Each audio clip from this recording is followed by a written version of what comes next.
শুভ সকাল। বেশ কিছু মাস বা বছর আগে একটি অভিন্ন র্যাঙ্কিং ল্যাডার সব সেক্টরাল প্রতিষ্ঠানে, বিশেষত প্রাইভেট সেক্টরের সব ধরনের প্রতিষ্ঠানই একটি অভিন্ন র্যাঙ্কিং ল্যাডার বা স্ট্রাকচারাল ফ্রেমওয়ার্ক অনুসরণ করার বিষয় লিখেছিলাম। আজকে অনেক দিন পরে সেটি নিয়ে আবারও ভিডিওতে কথা বলছি। বিষয়টি কি? আমরা খুব অবাক হয়ে, খুব in a very funny way মাঝে মাঝেই আমরা দেখি যে প্রতিষ্ঠান থেকে প্রতিষ্ঠানে rank, position, designation, title, role এগুলো নিয়ে একটা গোলমেলে অবস্থা বিরাজ করছে। কীরকম দেখুন, সহজ করে বললে একটি পজিশন আমরা হোল্ড করি আমাদের নিজ নিজ প্রতিষ্ঠানে, জবে। এই পজিশনটি অনেক কিছু নিয়ে তৈরি হয়। আমরা কোন বিভাগে কাজ করছি, কত বড় টিমে কাজ করছি, কোন প্রতিষ্ঠানে কাজ করছি, সেই প্রতিষ্ঠানের ব্র্যান্ড ইকুইটি, আমার পজিশনের রেসপন্সিবিলিটি কী, এরিয়া অফ ওয়ার্ক কতটুকু, আমার এম্পাওয়ারমেন্ট কতটুকু, কোন ডিপার্টমেন্ট, কত বড় ডিপার্টমেন্ট, প্রতিষ্ঠান কত বড়, প্রতিষ্ঠানটি কোন সেক্টরে, এই অনেক কিছু মিলিয়ে আমি আমার প্রতিষ্ঠানে একটি পজিশন হোল্ড করি। তো এই পজিশনগুলোর র্যাঙ্কিং বা যেই ডেজিগনেশন বা টাইটেল দিয়ে এই পজিশনগুলোকে লেবেল করা হয়, এইটি প্রতিষ্ঠান টু প্রতিষ্ঠান এত বেশি ভেরিয়েশন বাজারে আছে। ভেরিয়েশন থাকা কিন্তু খারাপ নয়, এবং ভেরিয়েশন থাকাটা অস্বাভাবিকও নয়। ভেরিয়েশন থাকবে, ডাইভার্সিটি থাকবে, কিন্তু এই ভেরিয়েশনের পরিমাণটি এত বেশি যে মাঝে মাঝে আমাদেরকে খুব কিংকর্তব্য বিমূঢ় হয়ে যেতে হয়। ধরুন, বাজারে, চাকরির বাজারে সুবিশাল একটি প্রতিষ্ঠান, এখানে কেউ কাজ করছেন, ধরুন কথার কথা হেড অফ এইচআর হিসেবে। আবার মার্কেটে থাকা খুবই ছোট একটি প্রতিষ্ঠান, খুবই ছোট, হয়তো খুবই নবাগত, এখানে একজন হেড অফ এইচআর কাজ করছে। তো যখন চাকরির বিজ্ঞাপন হচ্ছে, দুই প্রতিষ্ঠান থেকেই বিজ্ঞাপন দেওয়া হচ্ছে, একজন হেড অফ এইচআর হায়ার করা হবে, হেড অফ এইচআর পজিশনে হায়ার করছে।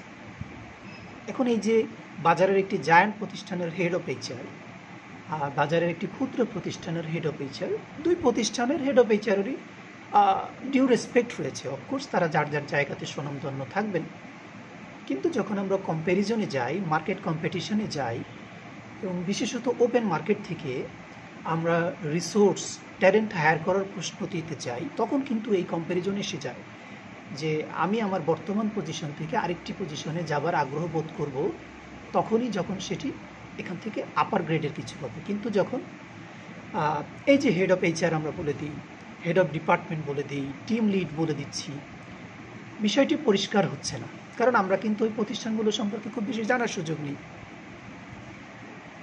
আবার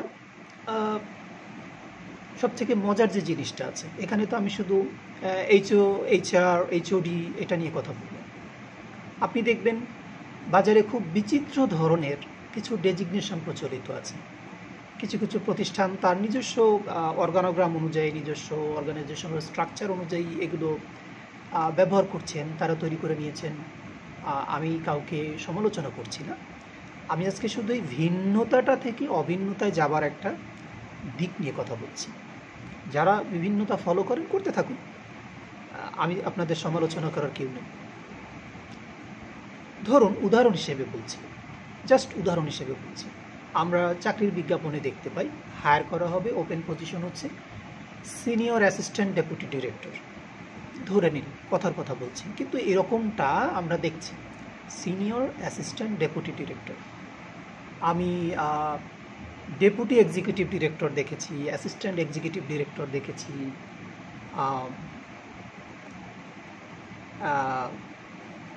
জয়েন্ট ডেপুটি ম্যানেজার দেখেছি। তো এই যে অদ্ভুত ধরনের ডেজিগনেশন, এই ডেজিগনেশনটাতে যারা এই পজিশনটাতে যারা অ্যাপ্লাই করবেন তারা কনফিউশনে পড়ে যান যে এটি আসলে ঠিক র্যাঙ্কিং ল্যাডারে কোন লেয়ারে অবস্থান করবে ওই প্রতিষ্ঠানের। দেখুন কিছু প্রতিষ্ঠান খুব ফ্ল্যাট অর্গানোগ্রাম ফলো করছে, খুব ফ্ল্যাট স্ট্রাকচার ফলো করছে। আমি মানে অদ্ভুত বিষয়, আমি আমার কাছে ইন্টারভিউ দিতে আসেন এমন মানুষদের কাছে যখন জিজ্ঞেস করি আপনি এখন কোন পজিশন হোল্ড করছেন, বললো স্যার আমি আমার চাকরির বয়স 8 বছর, আমি এখন সিনিয়র এক্সিকিউটিভ। বললাম 8 বছর আপনি কেন সিনিয়র এক্সিকিউটিভ, আপনার তো ম্যানেজার হয়ে যাবার কথা। বলে যে না, আমি প্রথমে অফিসার ছিলাম, জুনিয়র অফিসার ছিলাম, তারপর অফিসার হয়েছি, এরপরে অ্যাসিস্ট্যান্ট এক্সিকিউটিভ হয়েছি, তারপরে এক্সিকিউটিভ হয়েছি, তারপরে এখন সিনিয়র এক্সিকিউটিভ হয়েছি, ধাপে ধাপে আমার কিন্তু প্রমোশন হয়েছে। তো চিন্তা করুন 8 বছর তিনি একটানা কাজ করেছেন একটা প্রতিষ্ঠানে, তাকে অফিসার এক্সিকিউটিভ এই পজিশনের মধ্যেই ঘুরিয়ে ফিরিয়ে রেখে দেওয়া হয়েছে এবং তাকে একটা ভাইব দেওয়া হয়েছে, ফিল দেওয়া হয়েছে যে আমার তো প্রমোশন হচ্ছে, রেগুলার ক্যারিয়ার গ্রোথ হচ্ছে। whereas being an officer and being an executive remains the same, একই র্যাঙ্কিং, একই জব রেসপন্সিবিলিটি, একই এম্পাওয়ারমেন্ট, একই লেভেল, কিন্তু তাকে ফিল দেওয়া হচ্ছে একই কুমির চানা ঘুরিয়ে ফিরিয়ে তাকে দিয়ে তাকে একটা ঘোলার ভেতরে রেখে দেওয়া হয়েছে এবং আমরাও সেই চক্করের ভিতরে পড়ে রয়ে যাচ্ছি। আমি ভাবছি আমাকে প্রমোশন দেওয়া হচ্ছে, আমার ক্যারিয়ার গ্রোথ হচ্ছে, কিন্তু না, এক্সিকিউটিভ অ্যান্ড অফিসার একই অল্টারনেটিভ হচ্ছে এটা। তো জুনিয়র অফিসার হচ্ছে, আবার তাকে অ্যাসিস্ট্যান্ট এক্সিকিউটিভ করা হচ্ছে এবং 2-4 বছর পরে তাকে সিনিয়র এক্সিকিউটিভ করা হচ্ছে। ডেপুটি অ্যাসিস্ট্যান্ট ম্যানেজার দেখছি, অ্যাসিস্ট্যান্ট ডেপুটি ম্যানেজার দেখছি, কত কিছু দেখছি। তো executive vice president, senior executive vice president হচ্ছে, একই জায়গাতে আমরা ঘুরে ফিরে রয়ে যাচ্ছি এবং আমরা এটাকে ধরে নিচ্ছি বা দেখিয়ে দিচ্ছি যে ক্যারিয়ার গ্রোথ, whereas আমরা কিন্তু একই জায়গাতেই ঘুরপাক খাচ্ছি। আমি যেটা বলেছিলাম, প্রতিষ্ঠানের নিজস্বতা নিশ্চয়ই থাকবে, প্রতিষ্ঠানগুলো নিজেদের মতো করে তাদের স্ট্রাকচারাল ফ্রেমওয়ার্ক তৈরি করবে, সেটি ঠিক আছে। তো আমি কথা বলছি এই সমস্যাটা তখন হয় যখন আমরা বাজারে ওপেন মার্কেট থেকে ট্যালেন্ট সোর্স করার চেষ্টা করছি, এই ট্যালেন্টরা বিপদে পড়ে যায়, তারা কনফিউজড হয়ে যান যে তিনি এখন যেই পজিশন হোল্ড করছেন ওই প্রতিষ্ঠানের ওই ডেজিগনেশনটি ঠিক কোন পজিশন, কোন লেভেল হোল্ড করছে সেটি খুব স্পষ্ট নয়, কারণ এইগুলোর সাথে আমরা পরিচিত নই, এই ধরনের প্র্যাকটিস খুব কম জায়গাতে হচ্ছে। দ্বিতীয় একটি দিক হচ্ছে আমাদের ক্যারিয়ার স্প্যান বেড়ে যাচ্ছে, কিন্তু সেই তুলনায় আমরা বনসাই হয়ে রয়ে যাচ্ছি। আবার যেটি হচ্ছে, এই অদ্ভুত ধরনের ডেজিগনেশন হোল্ড করে যখন আমি আরেকটি প্রতিষ্ঠানে অ্যাপ্লাই করছি, তারাও এটাকে ট্রান্সলেট করতে অসুবিধায় পড়ছে, কারণ আমরা কিন্তু সবসময় একটা কম্পেয়ার করি, তুলনা করি, কিসের সমান কী, তো তাদের কোন র্যাঙ্কের সমান এটা তারাও একটু ধন্দে পড়ে যাচ্ছে। সেক্ষেত্রে আমরা কি করতে পারি? আবার সিনিয়র অ্যাসিস্ট্যান্ট ডেপুটি ডিরেক্টর, তিনি হয়তো একটা এম্পাওয়ারমেন্ট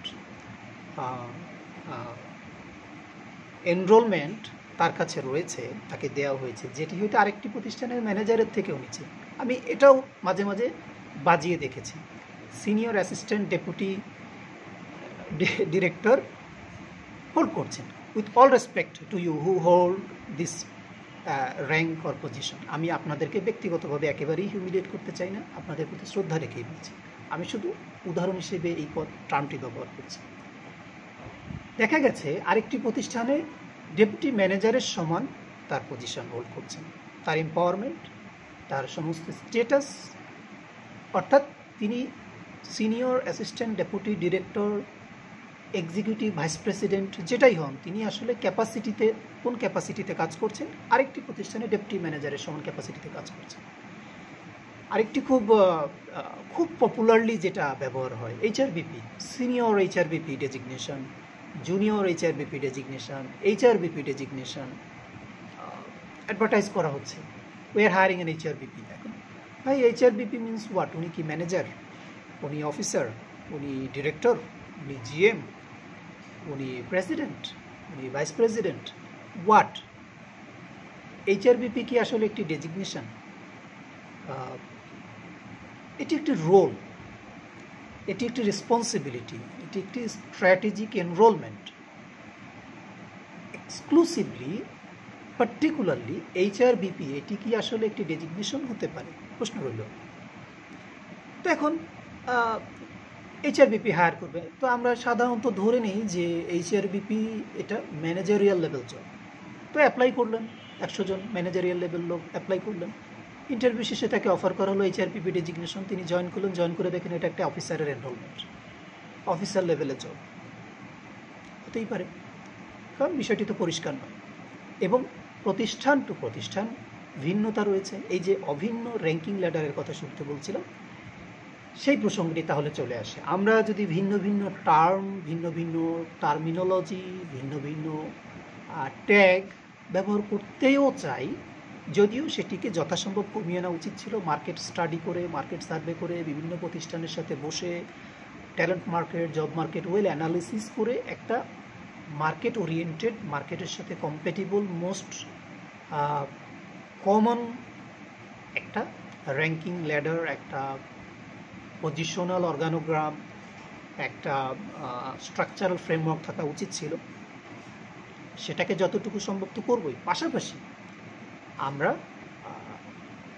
যদি ভিন্ন ভিন্ন টার্ম ব্যবহারও করি, ধরুন একজন ডক্টর, তিনি একটা হাসপাতালে মেডিকেল অফিসার, তো তিনি একজন ডক্টর কাম মেডিকেল অফিসার, এটা হতেই পারে। একটা জেলার ডিসি, তিনি একজন জয়েন্ট সেক্রেটারি হতে পারেন, তো তিনি র্যাঙ্কে জয়েন্ট সেক্রেটারি, পজিশন হচ্ছে ডিসি, হতে পারে। তো এই জন্য র্যাঙ্ক এবং পজিশনটাকে যদি অ্যাটলিস্ট আমরা ওয়েল ডিফাইন করে দিই, ধরুন আমাদের প্রতিষ্ঠানে উদাহরণ হিসেবে মোট হোয়াইট কলার এমপ্লয়ীদের মোট 12টি র্যাঙ্ক আছে, 1 থেকে 12। তো 1 হচ্ছে ফর দ্য ডাইরেক্টরস, 12 হচ্ছে ফর দ্য ম্যানেজমেন্ট ট্রেনিস। এবং আমরা কি করেছি, আমরা ধরে নিয়েছি, আমি যেটি সাজেস্ট করি সবসময়, মানে এটাকে আপনাকে ফলো করতে হবেই এমন কিছু নয়, আমি একটি মডেল হিসেবে, স্যাম্পল হিসেবে এটি বলছি। ধরুন আপনার প্রতিষ্ঠানে একদম ফ্রেশার যারা ঢুকবে, এখান থেকে অফিসার লেভেলদের একটা লেয়ার থাকা উচিত। এই লেয়ারে 4টা সাব লেয়ার থাকতে পারে, একটা ম্যানেজমেন্ট ট্রেনি, একটি অ্যাসিস্ট্যান্ট এক্সিকিউটিভ, একটি এক্সিকিউটিভ, একটি সিনিয়র এক্সিকিউটিভ। 4টা লেয়ার হয়ে গেল। প্রতিটা লেয়ারের জন্য নির্দিষ্ট রেসপন্সিবিলিটি থাকবে, নির্দিষ্ট ফ্যাসিলিটি থাকবে, নির্দিষ্ট রেসপন্সিবিলিটি থাকবে, নির্দিষ্ট এম্পাওয়ারমেন্ট থাকবে, ফ্যাসিলিটি থাকবে। আচ্ছা, সিনিয়র এক্সিকিউটিভশিপ যখন, এবং প্রতিটি ধাপে একটি নির্দিষ্ট সময় তাকে পার করতে হবে, সেই সময় পরে তাকে পারফরমেন্স ওয়াইজ পরের ধাপে নিয়ে যেতে হবে। আচ্ছা, এক্সিকিউটিভ লেভেলটা যখন শেষ হয়ে যায়, আমরা বলি যে তাকে তখন আপনি ম্যানেজারিয়াল লেভেলে প্রবেশ করাবেন বা করবেন। এখানেও আবার 4টা লেয়ার বা sub layer, assistant manager, deputy manager, manager, senior manager হতে পারে। হুবহু এরকমই করতে হবে সেটি বলছেন, আমি আপনাকে একটি মডেলের কথা বলছি। তো দেখুন ম্যানেজারিয়াল লেভেল, এখানেও 4টা সাব লেয়ার। এরপরে তিনি জিএম লেভেলটাতে এন্টার করবেন, স্টেপ ইন করবেন, সেখানেও 4টা লেভেল, অ্যাসিস্ট্যান্ট জেনারেল ম্যানেজার বা এজিএম, ডেপুটি জেনারেল ম্যানেজার বা ডিজিএম, জেনারেল ম্যানেজার বা জিএম, সিনিয়র জেনারেল ম্যানেজার বা সিনিয়র জিএম। দেখুন এক্সিকিউটিভ লেয়ার, এমটিও থেকে সিনিয়র এক্সিকিউটিভ, 4টা sub layer. Managerial layer, M থেকে সিনিয়র ম্যানেজার, 4টা লেয়ার, 4 4 8, জিএমদের জন্য 4টা, 12টা। আচ্ছা, জিএমশিপ যখন শেষ হলো, আপনি তাকে বলতে পারেন যে ডাইরেক্টরশিপ দিতে পারেন, প্রতিষ্ঠানের বহর এবং ভ্যালু এডিশন, স্ট্র্যাটেজিক এনরোলমেন্ট সব কিছু বিবেচনা করে তাকে ডাইরেক্টর বা এক্সিকিউটিভ ডাইরেক্টর রোল দিতে পারেন। সেরকম প্রতিষ্ঠান হলে তাকে সিইও রোল দিতে পারেন। আস্তে আস্তে পিরামিডালি এটা উপরের দিকে যেতে থাকে এবং পজিশনগুলোর সংখ্যা কমতে থাকে, এবং যত বেশি সিনিয়র হবে বাড়তি সংখ্যক দায়িত্ব, বাড়তি ডিপার্টমেন্টের দায়িত্ব দিয়ে অ্যাডজাস্ট করে নেওয়া যেতে পারে, যদি প্রতিষ্ঠানের ওই অর্থে এক্সপানশন না থাকে। তো আমি 12টি লেয়ারের বা পিরামিডাল একটা মডেলের কথা বললাম। তো এরকম র্যাঙ্ক ফিক্স করে দিতে পারেন যে তিনি সিনিয়র এক্সিকিউটিভ, প্লাস তার র্যাঙ্ক হচ্ছে সিনিয়র এক্সিকিউটিভ, তার এনরোলমেন্ট হচ্ছে HRBP, এরকম করে দিতে পারেন। তার র্যাঙ্ক হচ্ছে ডেপুটি ম্যানেজার, তিনি হেড অফ HR, তার এনরোলমেন্ট হচ্ছে হেড অফ HR বা রেসপন্সিবিলিটি হচ্ছে হেড অফ HR, তার র্যাঙ্ক হচ্ছে ডেপুটি ম্যানেজার। তো আপনি এরকম বলতে পারেন যে পজিশন এবং র্যাঙ্ক দুটো আলাদা আলাদা ডিফাইন করে দিলেন, এবং কোন পজিশন কোন র্যাঙ্ক হোল্ড করে বলে দিলেন, হয়ে গেল। যখন আপনি বিজ্ঞাপন দিবেন তখন দুটো মেনশন করে দেবেন, বাজারে থাকা রিসোর্সদের ট্যালেন্টের জন্য সুবিধা হবে। আপনার এই পজিশনটাকে স্টাডি করতে, সেই অনুযায়ী সিদ্ধান্ত নিতে। প্লাস আমি 8-10টি প্রতিষ্ঠান, বাজারের অধিকাংশ প্রতিষ্ঠান, আমরা যদি একটি অভিন্ন র্যাঙ্কিং ল্যাডার এভাবে ফলো করি, ধরুন আমি যে মডেলটির কথা বললাম এই মডেলটি যদি আমরা সবাই ফলো করি, বা অ্যাটলিস্ট যেটি বললাম র্যাঙ্কিং ল্যাডার এবং পজিশন, এই দুটোকে ওয়েল স্ট্রাকচার্ডভাবে, ওয়েল ডিফাইনভাবে, ইন্টার রিলেটেড, ইন্টার কানেক্টেডভাবে সব জায়গায় মেনশন করতে থাকি, তাহলেও চলে। আমার নিজের প্রতিষ্ঠানের জন্য ভালো হবে, আমার এমপ্লয়ীদের জন্য ভালো হবে, এবং আমার উড বি এমপ্লয়িজ, জব মার্কেটে থাকা যে ট্যালেন্টদের সার্চে আমরা আছি, তাদের জন্য আমার প্রতিষ্ঠান সম্পর্কে ধারণা পাওয়া এবং পজিশনটি সম্পর্কে আগ্রহ তৈরি হতে সহজ হবে। ভেবে দেখবেন যদি এই অভিন্ন র্যাঙ্কিং লেয়ারটি ফলো করা যায়, যে এই মডেলটির কথা বললাম সেটি ফলো করতে পারেন, কাছাকাছি কিছু ফলো করতে পারেন, বা অ্যাটলিস্ট যেটি বললাম র্যাঙ্ক এবং পজিশন দুটোকে ট্যাগ করে সবখানে মেনশন করে দেবার চেষ্টা করুন। তাতে মার্কেটের উপকার হবে, অফকোর্স আপনার নিজের উপকার হবে। যাই হোক, ভালো থাকবেন। মন্তব্য থাকলে, পরামর্শ থাকলে আমাকে নিশ্চয়ই জানাবেন। ধন্যবাদ।